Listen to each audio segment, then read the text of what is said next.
when you're so focused on yourself and your own goals, you don't even have time to look at what everyone else is doing.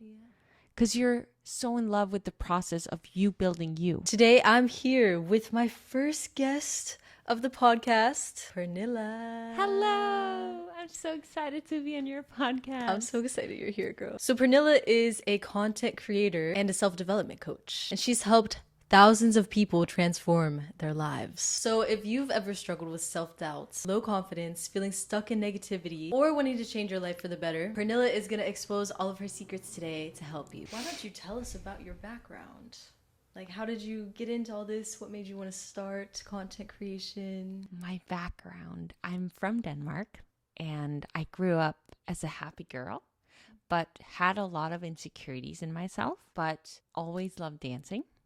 And at one point, I got the idea that I wanted to move to the States, or at least travel to the States and experience what that would be like. So I booked a 6-month trip, went to the US, and when I got here, I got exposed to a different way of life, a different way of thinking. I got exposed to some self-development books, and that helped me shift my mindset. And it changed my life. We all know when we change our mindset and how we view the world, our life changes. True. And I've been wanting to get in shape for so long. And one New Year's, I was like, I'm going to actually do it this time. And when I did that and started committing to these really challenging things that I had wanted to do for so long, but finally did it, and stuck to this hard workout routine and to the nutrition plan that I had wanted to stick to for so long, but always gone back and forth. But when I finally actually did it, it shifted my self-belief. And this insecurity that I'd always experienced within shifted, because I started to see myself as someone who could do hard things, could challenge myself and do these things that I previously wouldn't have thought I was able to, or never at least had done. And because that shifted me to such an extreme extent throughout that period, and I was just getting more and more obsessed with self-development and how we can actually create our own reality and our own life through this work. I was like, I need to spend the rest of my life helping others experience this shift as well, because it is too good to not get to experience. I agree. When did you start making content, and like, how did you start, or what made you decide to take it the content route? Because there's a lot of different routes. Yeah. So I got in shape and I started listening to different YouTubers and podcasters and watched people on Instagram and thought it was so cool what they did, but I was way too scared to share anything. So it took me a whole year to decide and commit to start an Instagram profile. And I created a separate account because I was way too afraid to post on my personal account. Yeah. I was so nervous of being judged, but it took me a year to do that. And I was like, I'm just going to do it. And because that channel was only focused on adding value, it grew because people wanted to know what I had learned, as in, yeah, it's typically how it works. I feel like when we add value to the people consuming, they're going to want more of it, right? Because it's useful, it's valuable. So that grew. And then eventually I started TikTok as well, and a YouTube channel as well, and now I have my podcast, Challenge Your Norm, as well. So go check it out. So what year was that? I think it was 2019, January of 2019. So almost 5 years? 6 years ago, 6 years, yeah. How's that feel? I feel very proud of myself because of how scared and how challenging it's been, and staying consistent despite the challenging times for the pure passion of it, and not even wanting to quit at any point because I just love it so much. You never had thoughts like, maybe this isn't for me? No. Speaking of challenges, I wanted to ask you, what were the challenges that you faced? I think when you start with anything, I think there's seasons of massive growth and seasons of complete plateau. And I've had so many seasons of complete plateaus, as in working day in and night, and not it paying off in any way, just completely having plateaued. And then I've had other seasons where it's just skyrocketed, but it's been like sometimes a year and a half at a time where basically no sign of growth is happening. But that's also not true, because what happens during those phases is that you do grow because you learn from your mistakes, and in there, you build that resilience, and you figure out what's not working and compare that to when it is working, what's actually the difference. Many hardships, both from the fear of judgment, that's been massive for me. The working, like, I'm a hard worker. I work very hard, as in, like, I love this work. So it's just my life. And so when I've had those seasons of complete plateau, it's sometimes have felt hard to be working so hard and not seeing the results. Lately, though, I've really shifted my way of working, as in I've stepped into, I visualize daily on my future self. How is my future self feeling? How would she act in this situation? How would she think? How would she feel? How would she go about her day? And when I step into that, I feel such an extreme level of peace because I've created that future vision of myself. So because I could see that is how my future self lives her life, and I was living this way of maybe stressing more, worrying more, I can, every time I catch myself maybe stressing, let's say, I can snap myself out of it and step back into my future self who's living in peace. It's just such an awesome experience that you can do that. It's just a matter of being willing to visualize that daily. What is it you want for your future? For anyone who's listening, get very clear on who is that person. If you meet your 5-year-old or 10-year-old self, who is that person and how's she feeling? How's she going about her day? And when you then are in the midst of something that doesn't feel aligned with that, how can you snap yourself into that? Because our life becomes what we experience, and what we experience comes from how we feel as we're experiencing it, right? So how can I step into feeling these beautiful feelings now? So the way, it's going back to my challenges, the way I deal with challenges today, or just life, is in a lot more peaceful way, I feel. Yeah. Joyful way. How much time do you take a day visualizing your future self? It can be longer, but I only have I need to do 10 minutes, as in, like, 10 minutes is like, then I'm good. I can do longer. I might do it before I go to bed as well. But in the morning, wake up, make my coffee. I drink water first, then coffee. And while I drink my coffee, I journal. And after my journal, I meditate. And I like rules for myself. So for me, it's like I can't start my workday until I've finished my meditation. And while you're meditating, that's when you're visualizing? Yeah. Okay. I have visualization meditations, but there's so many online if anyone wants to. You can even do it yourself. Just focus on your breath and then diving into it.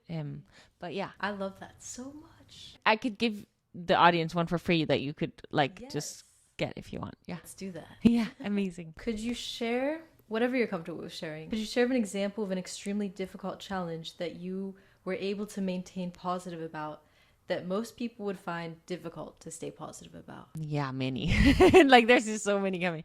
There's just so many coming up in my head. But for one, I came to the States, found out I wanted to live here, had no money. Every lawyer I saw was like, yeah, you can't get a visa. I didn't have a resume that could get me a visa either. I didn't, everything. It was impossible if you were to look at what other people thought. But I got committed to, I'm going to find a way. And what happens when we get committed that this is my plan A and there's no other way, I am making this work. What happened was I went into solution mode, asked everyone and anything that I could ask for guidance, do you have a job for me? Went below, what feels comfortable for me and for most likely most people. But because I was just so committed to making it work, and I ended up getting a job in China that then gave me this incredible resume because we performed. This was for a dance visa at the time.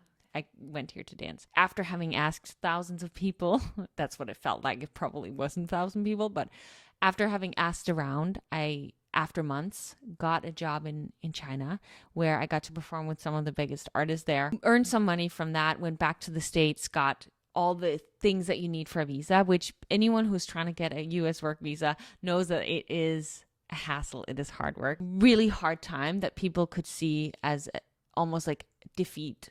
And like, okay, I'm going to go back to my home country and spend 4 years building up everything I need to be able to move to the States and actually afford a visa and get the resume and get the recommendations and the lawyer stuff, all of it in order. I saw it as this is a chance to level up and show that I can freaking do this. On the complete other side of that, I've gone through a couple of breakups, and I think when you go through something like a heartbreak or anything that feels like you lose a job or you just feel lost in life, remind yourself of all the other times in life where you haven't gotten the thing you wanted or something has been taken away from you, a time where you felt really low, and think now back to that time. I'm pretty sure that in most of those instances, you're now glad that you had to go through that really challenging time. Because it's led you to something greater. Like your high school boyfriend, maybe you were sad that he broke up with you, but now you're so happy because you are happy you're with the person you're with now, or that you're not with that person anymore. And maybe you're happy that you got fired for the job because that led you to create a completely new, different career for yourself. So when I'm in the midst of something like a heartbreak or anything that feels very emotionally challenging, I remind myself of all the other times in my life where I've gone through something hard, but how it's been for me, not against me. And if I can trust and lean into that, I can look for the opportunities. I can look for figuring out, okay, what's next? Yeah. What do I do now? How do I move forward? What is for me in this situation? Because I think when we look for what's for us, we will find it a lot quicker. That's so true. It's the mindset. Well, my next question was just going to be, how do you stay so positive? Like, how did you develop these mindsets? How can someone develop them? I think it's a constant practice. You look yourself in the mirror and you focus on, oh, my arms look choppy today. Whatever you say to yourself. It's a constant practice. When you notice that negative thought, that negative thing that you're saying to yourself, focus on something good. You get caught off in traffic. Oh, that mother fricker.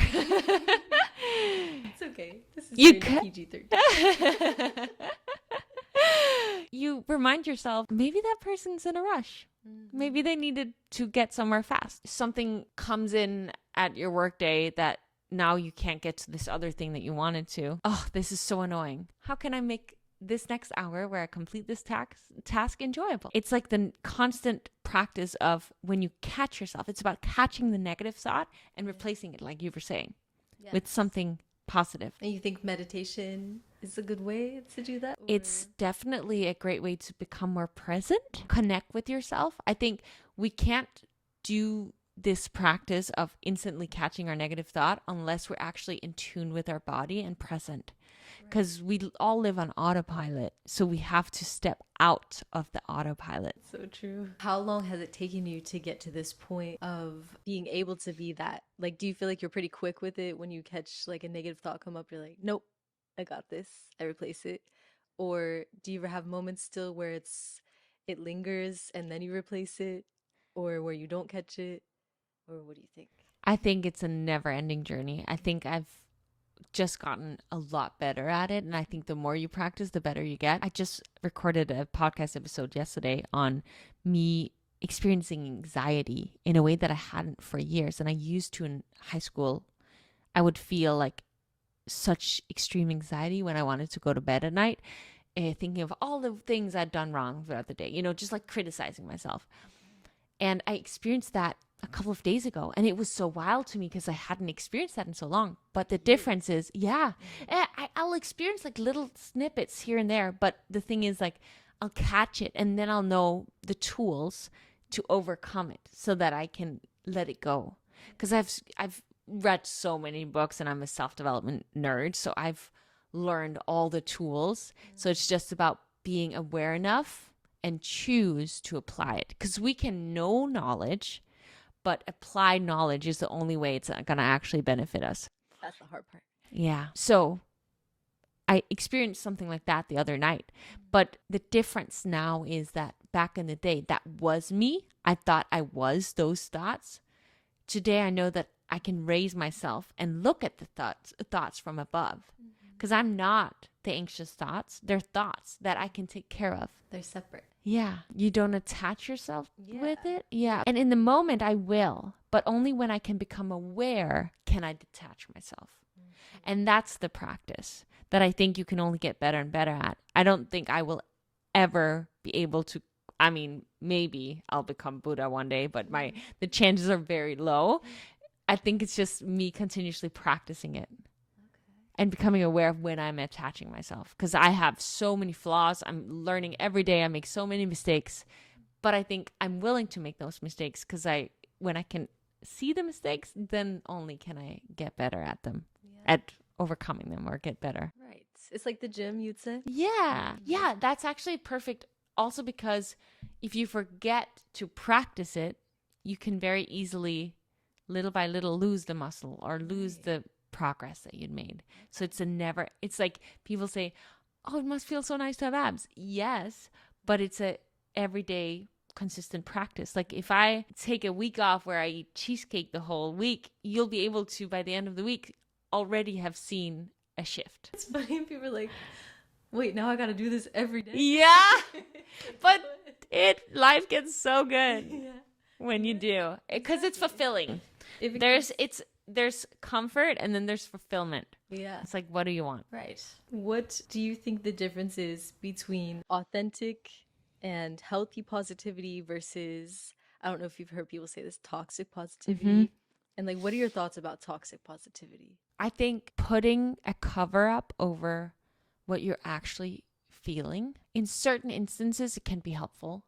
If you've been depressed for 10 months and it's time to snap out of it, it can be helpful to like do something wild to snap out of it. But I think taking care of what you're feeling is very, very important. I'm such a big component of therapy. My mom's a psychotherapist, and like I've gone through a lot of healing myself. And I believe that it's through that healing that I can be authentically positive. I'll have days where, for example, I don't want to work out.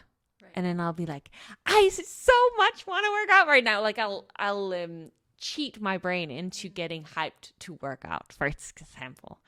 And I think what we think become our reality. So I would any day rather choose to think positively and have that create my experience and my life than feel like I have to focus on the negative. But again, not covering up the emotions we're feeling. Have those moments where we go deep into our soul and deal with childhood traumas, because that will only free us to be more authentically happy in our day-to-day life. But I do like to focus on the positive because I do think it creates the life that we get to live. I really believe what we say, it affects us in all areas. I was going to ask you about that too. How do you know the difference, in your opinion, between ruminating over something and like letting yourself stay in like a negative space versus feeling your feelings, trying to process them in a healthy way? For me, when I've been dealing with something deep, I will go through it, feel the emotions. And then at one point I'll feel so shitty of feeling shitty that I'm like, okay, no more. I'm done. I can go revisit this again, but no more. And I think for me, it's like an intuitive, like, okay, no more. And I'm pretty quick. I think I'm quicker than most people of getting like moving on with something. I think a couple of awesome tools can be, if you've been ruminating over something, put a time limit. It can be daily. If you've gone through something really traumatic, daily put a time limit that from 1 to 1:30 p.m. every day, you allow yourself to feel this suck, this hurt. You journal on it, you feel it deeply. But then for the rest of the day, you snap out of it, you live your life. It could also be, just like a little thing of like, okay, I'll give myself 10 minutes after something terrible happens to really just be mad, sad, letting it all out. Because I think that release will help you move forward. Yeah. If you're only 30% allowing yourself to feel the experience, you can't really release it in the same way than if you just fully, like, I'm so mad about this and this hurt me and I feel so frustrated, whatever it is that you're feeling. If you like fully let it out, I think you're going to feel such a release afterwards, and then it's freeing you to then go and live your life. How do you know when you've fully, like you said, when you're done, like, okay, I'm sick of feeling this way, I'm good. But let's say something keeps popping up in your head and it just keeps, it's kind of like an intrusive thought. What do you think that means? Could you give me an example? Like when I lived in Italy and this man there flipped out on me because of the way I parked my car for like the next hour, I was just like sad. I just couldn't stop thinking about it. But then for the rest of the day, it just kept coming back and coming back. I wanted to stop thinking about it, but I felt like I couldn't stop thinking about it. I'm such a big fan of journaling because when you put it out on paper, it's no longer in your head. Yeah. And what journaling can do is if you write out, I'm feeling sad because of this or whatever it is that you're feeling. Why is that? Because if he saw me not parking well, then he thinks I'm not good enough. Is that true? Am I not good enough because I didn't park my car well? No, that's actually not true. This is just me reminding me from when I was a kid, and my parents said to me that when I was messy, I wasn't being a good kid. So what this all comes down to is me not feeling worthy because of this experience. And when we write all of that down, we can actually look at that and ask ourselves, but am I good enough? Yes, I am. Did I make a mistake from not parking? Well, yeah, but it's actually not that big of a deal. Right. And then it's like you solve that thought and it's like released. You've come to the bottom of why it is that you feel that way. You've met yourself.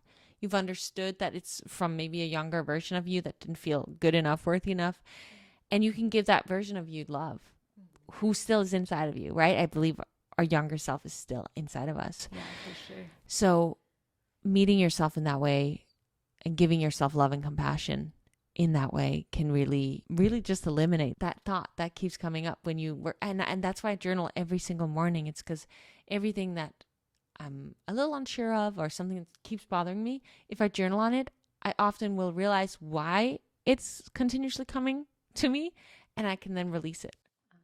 Okay. Wow, that is life-changing. You need to come out with a journal. I have many journals. Wait, like your own? Yeah. What? But online. Oh, online journal. Yeah. Oh my gosh. And my challenges, there's like 5 in there or something. Oh, snap. Yeah. Would you ever do a hardback? I'll send you it, whichever one you want. Yeah, I've thought about that. But my issue is I have so many projects going. Yeah. And I tend to put way too much on my plate. And I've had to get good at prioritizing. True. Because this is every entrepreneur's issue. Typically is like taking on too much, so what they do becomes not as good as if they had just 1 or 2 projects. And I already have like 6 projects. So are you always happy/motivated? If not, what do you do on the days where you don't feel motivated? I'm definitely not. But I, again, sorry, me and my journaling, I get myself hyped. And on a day, the day before my period, let's say,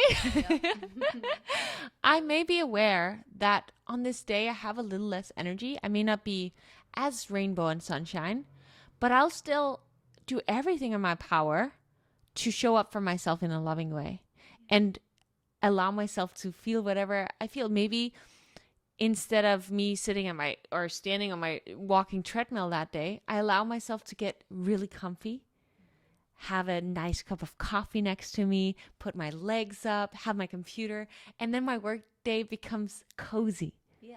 So it's a different vibe, but I'll still do my best to to feel good in whatever it is that I am in. I believe that we humans, it's not the experience that we're experiencing that makes us suffer.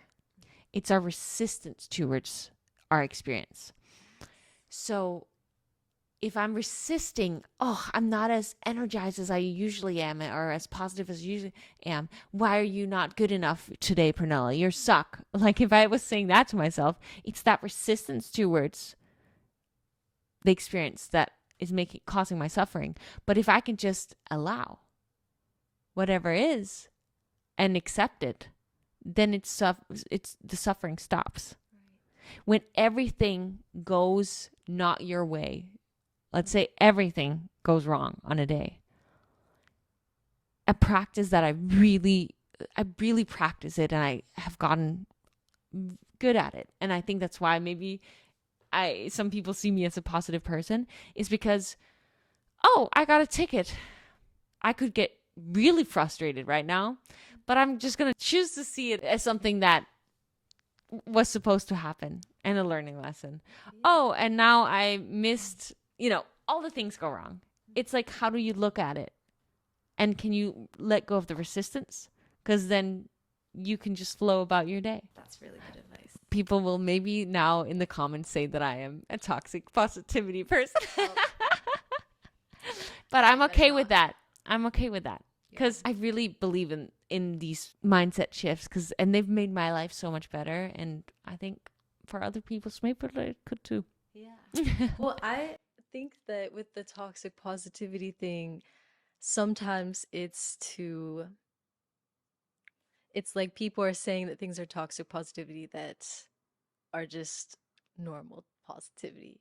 And sometimes I think it comes from people not wanting to do the work to be positive because it's hard sometimes. And they're just like, no, that's just toxic positivity. But it's not really. It's just like, it's easier to view it like that, maybe. Yeah. I don't know if you agree, but I agree fully. And I think, that saying, someone better than you will never hate on you, criticize on you. And I really think of that a lot.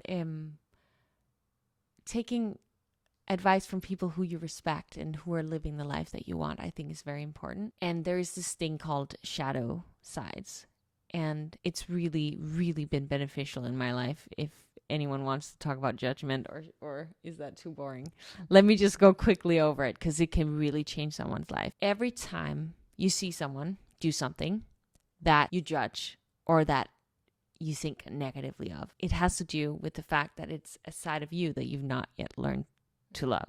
So when you were a kid, maybe you made yourself believe, or your parents or society made you believe, that you needed to be a certain way to be good enough. And if you weren't that way, then you were not good enough. For me in the past, that was, if you're too loud, you are too attention seeking, you're not a good person. That's what I was taught. And I thought I had to be quiet and just like not be too much to be good enough. So I taught myself that. And what that meant was that I was hiding that version of me, because we all have all sides. A human has all sides, but then when we're little, as in when we're born, we have all sides. And then when we grow up, we slowly, little parts of us are taken or hidden away from inside of our body and not allowed to come out. When I was hiding my attention seekingness, let's say, or needing to be quiet, I would judge other people who were too loud. It wasn't until a therapy session where I realized, wow, it's because I don't allow myself to just be me. And sometimes be loud, sometimes be quiet, like being okay with whatever I was. And because I hadn't learned to accept myself for that, I would judge others. When I learned to then see that, acknowledge myself for all my sides, as in, like, in this case, being loud sometimes if that's what I feel like, or attention seeking if that's not attention seeking, but what is it called? Like when you're just there, like you're not trying to be quiet. Sorry? Like extroverted? Yeah, that's a great word. When I learned to love this myself and that side of myself, I no longer would judge anyone else for it. Wow. And I think it's that way with everything, because I've now applied it every time I get triggered by someone doing something. I know it's not about them. It's about me. That means I have more work to do. So I see every trigger, or have seen over the past 10 years, every trigger is a learning lesson for me. We often talk about how someone else's thought of you is their perception. Right. But this is the other way. What I see is my perception. So I've taken ownership over how can I heal these parts within myself. And it is wild how freeing it is when you don't get annoyed by anyone. Wow. Obviously, I'm not whole. I have like my flaws. There's obviously. But the change when you don't get annoyed by people and you accept them and you don't judge them and you let them live their life so that and you can just live your life. Also because we only judge them because we're judging ourselves for it, right? So we really not only free everyone else, but we really free ourselves. Yeah. Wow, that is really powerful. It has been life-changing. Mm-hmm. That is life-changing. I feel like this episode's life-changing. That's because we're on your podcast. Because you're the guest. So when you were saying that when you were a kid, you were taught that you're supposed to be like quiet. Basically what I think of when I hear what you were saying is like a smaller version of yourself, right? Yeah. Like you're supposed to shrink yourself. And my podcast is for my ladies and femmes, for women and femmes. And I feel like that is particularly common with women. I feel like society tells women to shrink themselves. And so it leads me into my question of when it comes to things like that, like misogyny, or we could even go into like unrealistic beauty standards for women, or even a little unrelated, but like news headlines, just like things that are in the world that we can't necessarily change. What do you think about all of it? And do you want to learn more about it so that you're informed, or do you try to ignore it? Or like, how do you deal with it? And how would you advise other women to deal with it? That's a big question. I think it's good to be informed. Yeah. But I don't want to let that take over my life, because we live in a world where all news is available to us at any given moment, and there's always going to be harmful things happening around the world. Yeah. And if we spend our day only consuming that, we're going to get to live a miserable life. Right. What I focus on is, if there is that, how can I serve this world? How can I focus on me so that I have goodness within me so that I can spread more goodness? That's what I've chosen to do with my life. I believe that for anyone who's struggling with comparison and all of that, when you're so focused on yourself and your own goals, you don't even have time to look at what everyone else is doing. Because you're so in love with the process of you building you. If you want something, if someone else has gotten it, you can too. In your own way. It's not going to look the same, but you can do it. And if you start that process, if you break down what does that look like step by step, and maybe it's going to be a 5-year, 10-year, 20-year process. If it's something you want, start building, start focusing on your growth. Because it's going to not only get you the thing that you want, but really what it's going to do is going to help you build such self-belief and confidence. And when you're working towards something that you are passionate about, you get to experience a new version of you. You're going to grow on the journey, and it's beautiful. You never know what it's going to lead to. You may start thinking it's one thing, and then it becomes another thing, just like, like we both started one place, and then it's kind of taken different turns, right? Right. Absolutely. Yeah. So yeah, that's really, I choose to focus on what I can control. Yeah. So if you or someone else were wanting to learn more about like something I just named, like let's say they want to be like an activist and that's how they want to contribute to the world, like that's what they're passionate about, what advice would you give them on how they can balance being informed without getting stuck in a negative thought cycle? I think focusing on the vision is always powerful. Yeah. If they focus on this cause that they want to help make an impact and how they can help these people who they're going to be helping and the positive change they can make, I think it can be really powerful. Yeah. And I think that when you're in action, you will feel that positive experience. I think where it becomes negative is if you want to do those things and you keep reading about it, seeing about it, but you're not taking any action, that's where I think it can really cause some damage. But as soon as you're in motion and doing something about it, I think immediately you're going to feel a sense of fulfillment from taking action on this cause that you're really passionate about. What advice would you give to other women that are struggling with beauty standards? What do you mean when you say struggling with beauty standards? Because is that they're critical towards themselves, that they don't feel like they look good enough, feel good enough? Is that it? I think so, yeah. Okay, because that can be healed through self-love, and that's so vague and so annoying to hear. But if you start speaking to yourself differently, over time that will change. If you look yourself in the mirror and you say, ugh, I don't like my nose, and look at these wrinkles and my belly fat, whatever, obviously you're going to not feel good about it for yourself. But if you look yourself into the eyes of your 5-year-old self and acknowledging just how much your body has gotten you through, see the glimpses of energy through your eyes and focus on the things that are beautiful within you. I believe every single woman is extremely beautiful. Me too. If you actually, it's a commitment. Will you continue to allow yourself to speak negatively to yourself? Or are you going to actually make that shift? Every time, like I've been talking about, like it's this practice.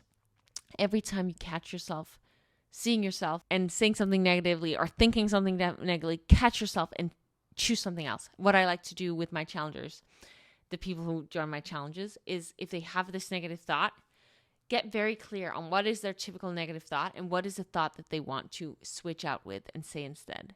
So if you tend to tell yourself, oh, you're so lazy when you look yourself in the mirror, for me, I started saying, I'm a badass athlete. That was my affirmation. And I would say that today I'm a pretty badass athlete.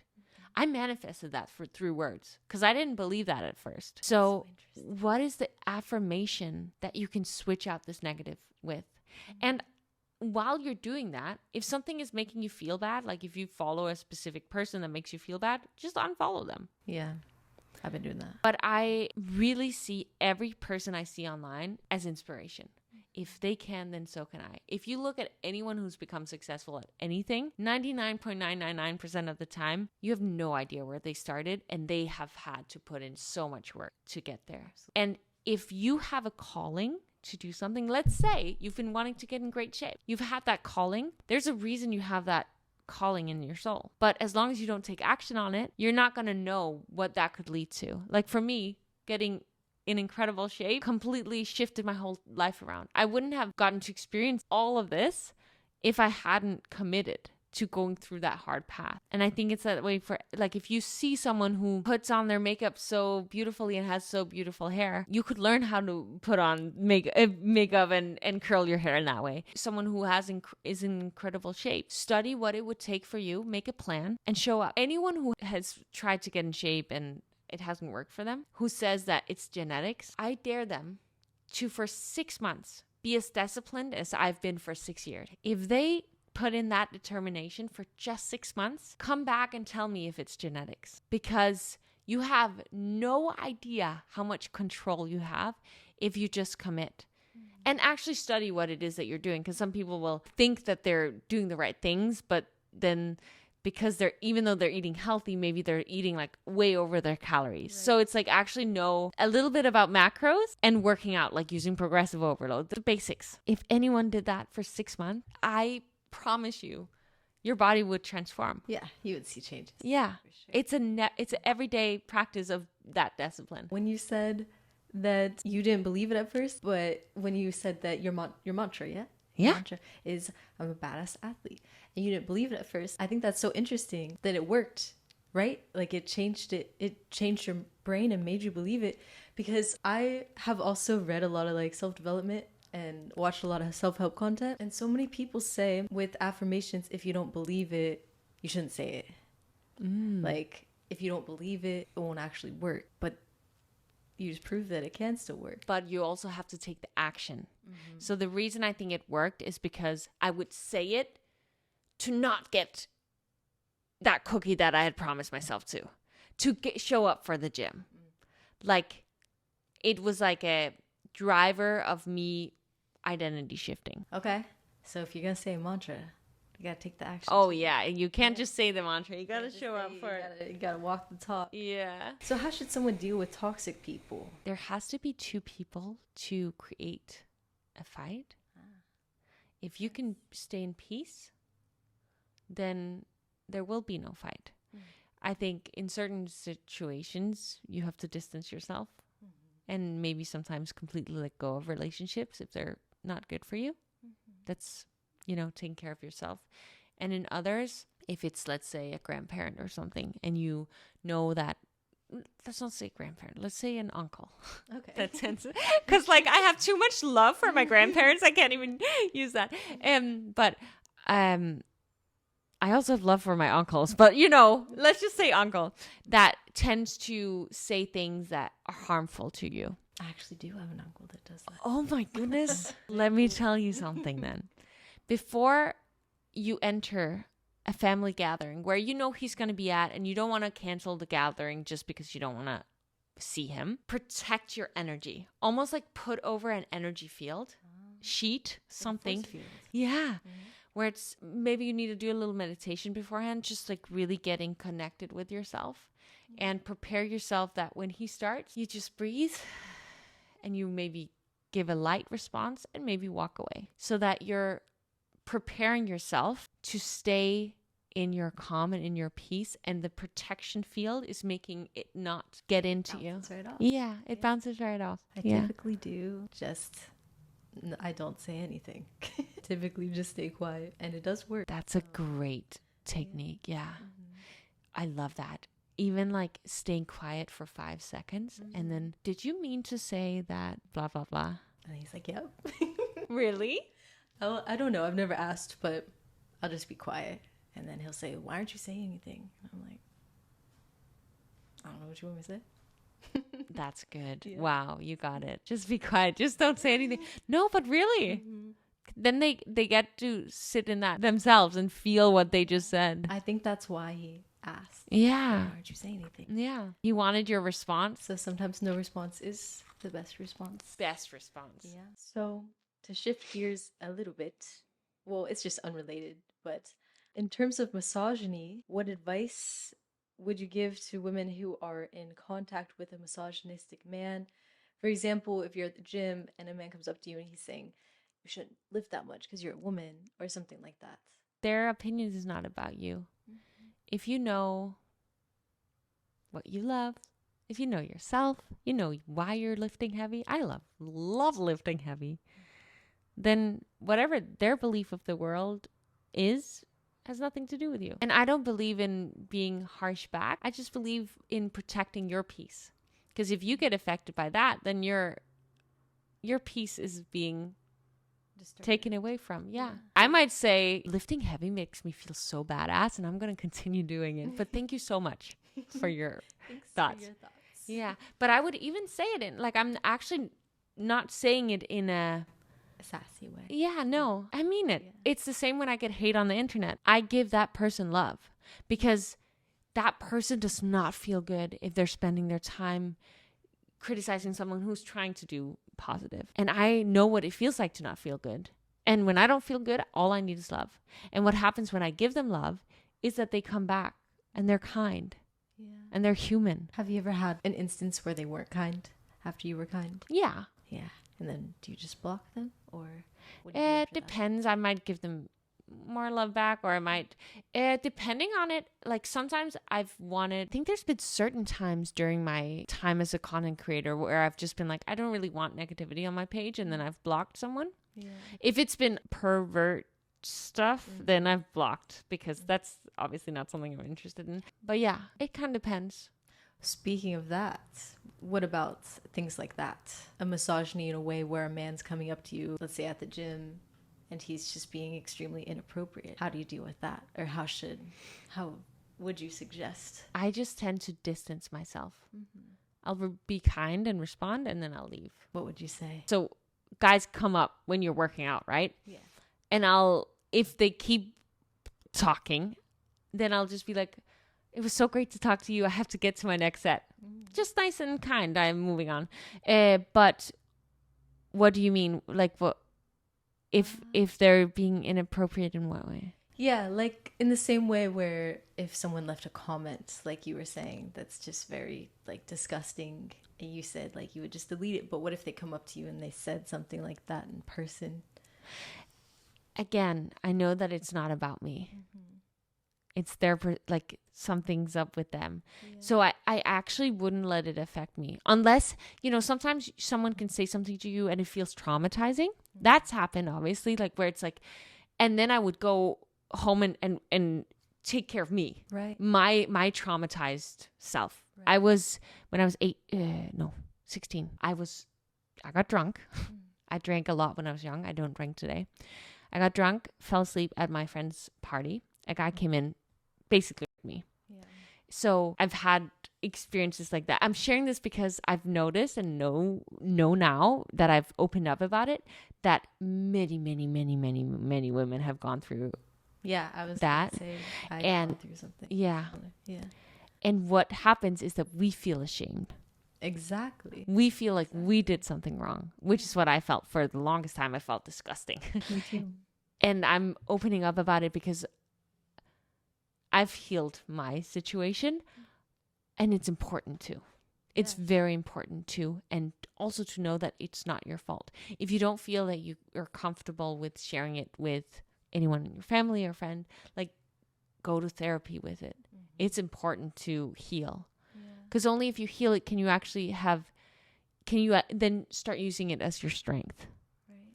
But if you don't heal it, then, but to say that if you experience something like that is traumatizing, maybe not on the level, but like on a deep level, then it's important that you heal that within you. How you decide to, like, it's not about him. It's the same if you go through a breakup and you want to take revenge. Like, why would you? It's about your healing. It's about you building this new life for yourself. It's about you learning from this experience and taking the value out of the situation. Yeah. It's not about them. It's not. And I want to say that I'm so sorry that you went through I'm sorry that you did too. It's okay. Well, you know what I mean. It's not okay, but I don't know how to respond. What do you say when something's not okay? Thank you. Thank you for apologizing. Yeah, thank you. But I've heard you tell that story before in your videos, so I know you went through that, but I just want to tell you in person. Thank you. Like, I'm really sorry. I'm really sorry you did too. Thank you. But made us the people we are. Yeah. I'm actually grateful that I went through it today. Yeah. Especially because I have the platform I do and I can talk about it. I hid it from my thoughts. I like, how when something that traumatic happens to you, you kind of like hide it away. Absolutely. Did you do that too? Yeah, that's why I wanted to ask you earlier about like how do you know the difference between pushing something under the rug and like I didn't really ask it in that way, but that's what I meant, like the difference between processing something, not pushing under the rug, or like trying to push under the rug and like act like, you know what I'm saying? Yeah. So sometimes I don't know the difference. Yeah. I think with the intention of I'm going to heal this, you can take it in little bites or take it as it comes or go deep. Yeah. But if you have the want to heal it, then you can take the time to do that during like therapy sessions or a season of life. And then I think you can still, so I believe you can go through something really hard and still be happy at the same time. Yeah. It's the detachment. Like, I can go through something really hard and still have my joy in life because that's how I want to live. And I tend to do that. And I think we can all do that. Obviously, if there's something like we lost someone dear to us or whatever, then of course there's a season of actual like needing to just only heal and not focus on anything positive. But with like normal day-to-day things, I think there's a way to both heal and also live life. Yeah. In happiness. Yeah, I think a lot of it is case by case, right? Yeah. Yeah. Yeah. But thanks for opening up about that too. Thank you too. For sharing that. For sharing. That's my first time I talked about it on the internet. Is it? Yeah, so. But it feels good. I think it was a safe space, wasn't it? Yeah, absolutely. And I think opening up about it in little doses has helped me. It's scary to just like from 0 to 100 maybe create a full podcast episode that you shared to your Instagram follower. Like, Yeah. that could be scary, where it's like today you open up about it a little bit, and then maybe next time you should talk about it a little bit more. At least that's helped me. In terms of relationships, how do you and how can others set boundaries and standards? Also, after they set them, if they feel guilty afterwards, like after saying no, how can they deal with that as well? Oh, that's such a hard one, because I've been dealing with that, and I still struggle with it because I'm a people pleaser at heart. But for instance, if you're someone who wants to start working out and eating healthy, just because that's something most of us can relate to. If you take a piece of paper, you write down, what are my non-negotiables? And working out and eating healthy is one of your non-negotiables. Why? Ask yourself, why is that important? And most likely, it's important for you to move your body also because you're going to be a way better person to be around. And if you eat healthy, same. Plus, if you feel fulfilled and you're taking aligned action, you're going to be a better person to be around once again, and you're going to feel better. If you are very aware of those two things, when you then tell your family, okay, family, I'm going to have to start working out from this time to this time. I know it may be a little challenging to move around our schedule, but this is something that's really important to me because I want this and this. Maybe you want to share the goal. Maybe you just want to say, I'm going to do this from now. But oftentimes, if people in your life support you, then it can be useful for them to understand why, and then they can support you even more. If you don't give them any understanding of it, maybe they'll just resist your new changes that you're making in life. It depends, right?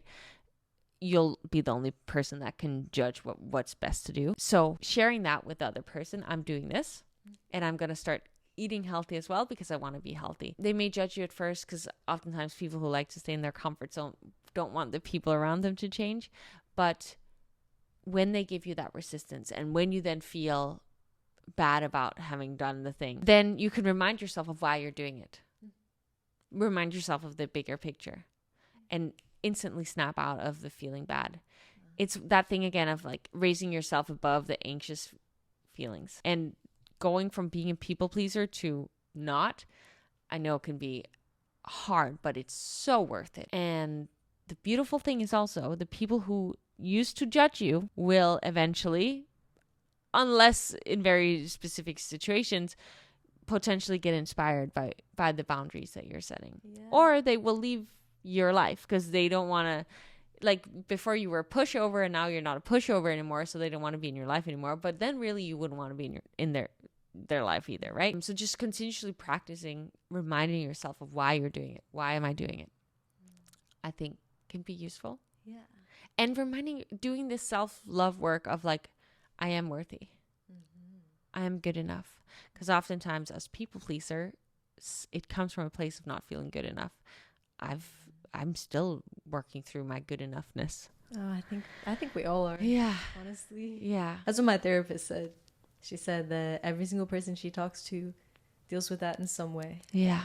So. Yeah. Yeah. And just like, why are you good enough?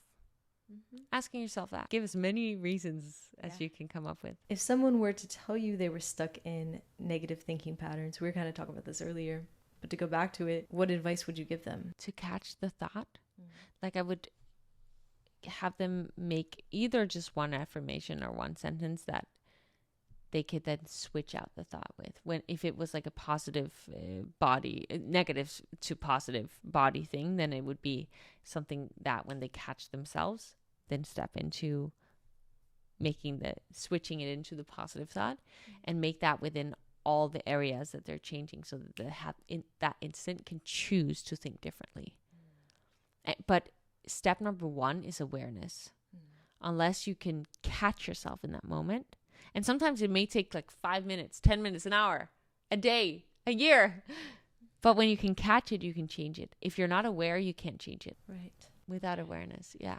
What about when it comes to like an external thing, their job, their family? I have a good one with the job. When I first moved to the States, I did any dance and modeling jobs that I could, and I would do a lot of very low paying jobs. And at one point I had this full week of work as a model. Like to be a model and greet people and things like that. Nothing sexual, just for anyone who's like thinking in that way. Like I've never done anything like that. No. Like very like business kind of stuff. Like not anything fully closed, let's just say. But the job was very demanding, and it was like 12 hours. Maybe I'm exaggerating that, but I think it was 12 hours every day that week. And I had driven all the way to Vegas. It was such low paying job. I did not enjoy it. Like that, I'm an introvert. Speaking with people all day in that way, oh my goodness, it was tiring. It's like my personal hell. Yeah. On day 3 or something, I decided to shift my focus. I was so tired and just like, I don't want to do this anymore. I decided to shift my focus into how many people can I make smile today? And my entire day shifted. I had a great day that day. How can you focus on the good? If you right now are working a job that you don't like, I would love for you to think of what in your dream scenario would you be doing a year from now? And how is this job helping you get there? So that you have like a vision for the future, and ask yourself, if this is my future and I'm currently here, how can this job that I'm in right now help me get there? Oh, the fact that I'm making money right now makes me be able to put aside $200 every month or every week, which would then allow me to eventually build this other business and be able to pay for whatever needs to be paid for in that sense. Or again, how can I make sure that every single person that I'm talking with today, how can I make their day better? How can I serve as many customers, make them as happy as possible today? Or, you know what, today I'm playing paddle tennis with my friends after work. I'm so excited about that. Oh, I'm looking out the window right now and there's a bird flying. It's dark here, but like you're at work and there's a bird flying outside. Oh my God, that's so beautiful. I'm so grateful for this coffee. Like think of all the things that you can see that you can be grateful for. Things in your life that you have to be grateful for. Gratitude, like real gratitude, not just like, okay, let me write down 3 things, but actually like, I think it's Abraham Hicks that has this like exercise where it's like everything you can think of for like 10 minutes. You just think of, oh, I'm so grateful for this. I'm so grateful for this. I'm so great. Like everything you can think of, just rambling on the things that you're grateful for can be really helpful. That was a lot of mixed answers, but it was great. It's very helpful. What are 5 habits that people should drop and 5 habits that people should pick up if they want to feel happier, better, more positive? My thing is, I don't think there's a right or wrong for any, like I'm very much a person that believes different things work for different people. So I would say the listener should make that list. What are 5 things that are not serving me? And what are 5 things that are serving me? For me, I could say the things that, like if I were to give someone just like what has worked for me, I would say, look at your screen time. How much time are you spending scrolling? Because you're probably telling yourself there's something you can't do in your life because you don't have the time. Yeah. Look at your screen time and that will change if you're being honest with yourself. Yeah. So that's definitely something to stop doing. The other thing to stop doing is the one thing that you know you need to stop doing. Are you emotionally eating every night? Are you snoozing the alarm 10 times? Are you procrastinating? Are you skipping the workouts that you said you were going to do? What is the thing you know you need to do? Because you know it. The listener knows it. Yeah. And I would say, yeah. And I would say that I kind of want to leave it at those 2 because I think everyone has that one thing and it's better to focus on one big thing. And the scrolling. That's what I would say. And habits to take in, journaling is a must. Because if you keep it stuck in your head, then you're going to feel those anxious thoughts and just it'll keep coming up unless you put it on paper and work through it. It could also be go to therapy. Make one healthy swap in your diet. If there's one thing you're eating that you know isn't good for you, swap it out. Like eat more vegetables, eat more whole foods. It will affect your energy. Like I didn't even know when I first started, like when I came to the States, I was talking to my dad about having low energy and he was like, are you getting any vegetables, Pernilla? And I was like, no, just because I couldn't afford it. I was like living on pennies. Like ramen. Yeah, and then I started buying frozen veggies from like the dollar store or something. Hey, that's good though. Yeah. 3rd thing is movement. You got to move. Fourth thing is one thing that challenges you so much that you never feel like doing it, but after you've done it, you know it makes you feel good. For me, that could be doing this sprint that I do. Like, it just has to be 10 minutes. Sometimes it's longer, but like interval sprints. It could be jumping into the ocean or a cold shower, cold plunge, something that challenges you. It could be reading at night. I read it every night before I go to bed. Actually, that might be the fifth thing. Like, that's a good one. Like, read instead of scrolling before bed. Ooh, no. Oh, that's one to let go of. It has to do with the not scrolling, but like, do not look at your phone the first thing in the morning.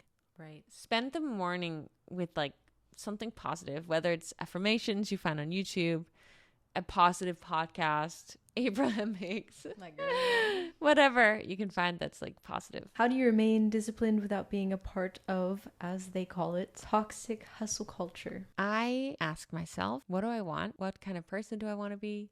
What kind of life do I want to live? And then I create the life from that. It has nothing to do with what other people do, what other people want me to do, but what I want to do. If it serves me, I will keep doing it. If I realize something doesn't serve me anymore, I'll shift. Like if you get burnt out. Yeah. I've gotten very good at, wow, I'm tired to, okay, my dad and my mom would probably not, they would probably disagree. So let me like step back. But what I feel I've gotten good at is I work every day. Like, I don't have weekends. Like, I just love what I do. Yeah. But if I, one afternoon at 5 p.m., feel like I'm done, I've gotten very good at then taking the rest of the evening just relaxing. Yeah. Where before I would push myself to finish whatever work tasks. For me, it's like, now it's like my well-being is way more important. And I know that if I allow myself to rest and recover for the rest of the evening, I'll feel so much better when I wake up in the morning. I've, for 5 years, something like that. Maybe, like, I'm not, but like 5 years or something. I woke up at 4 a.m. every single morning. Are you still? So here's the thing. It was, I say 4, but it was sometimes 3. Oh my God. And I didn't want to say 3 because that to me sounded crazy. But like, I had like a natural alarm clock, and I would go to bed at 8. So I would get my hours. No, I wasn't sleeping enough. But I've been waking up between 3 and 4 for so many years. And since moving here to Santa Monica, I told my life coach, I want to wake up later. I don't want to wake up at 4 anymore. I want to wake up later. And because I said it to him out loud, I felt more responsible that when I woke up to like, no, Pernilla, you got to go back to bed. So now I've little by little taught myself to wake up a little bit later, because now it no longer serves me to go to bed at 8. Okay. I've been meeting so many cool people here, and I want more of a social life.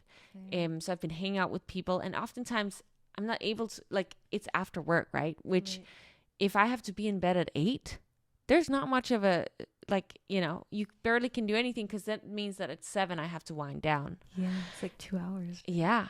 So both like with social things, and then yesterday I went to an event by Lewis House. I don't know if you know him. He's a podcaster.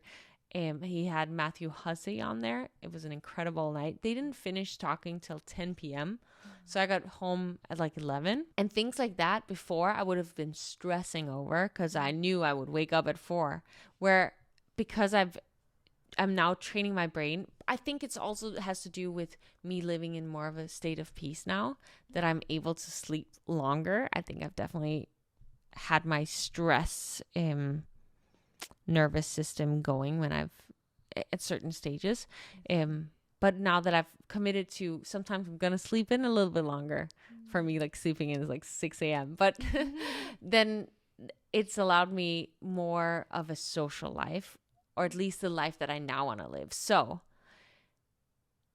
that being said, it served me at the time. Now I want to shift, and I'm going to choose something differently. And I think for every single person, just knowing that there's no right or wrong, but whatever feels right to you is what you should do. So let's say you set a goal, and okay, I'll give a perfect example. Like, for me, for some of my dream boards that I make every year, at the end of the year, there'll always be at least one thing, if not multiple things, that I didn't accomplish in the year. At the end of the year, when I didn't accomplish something, there's of course that feeling like I failed. What do you do when it comes to a goal that you failed? I love it.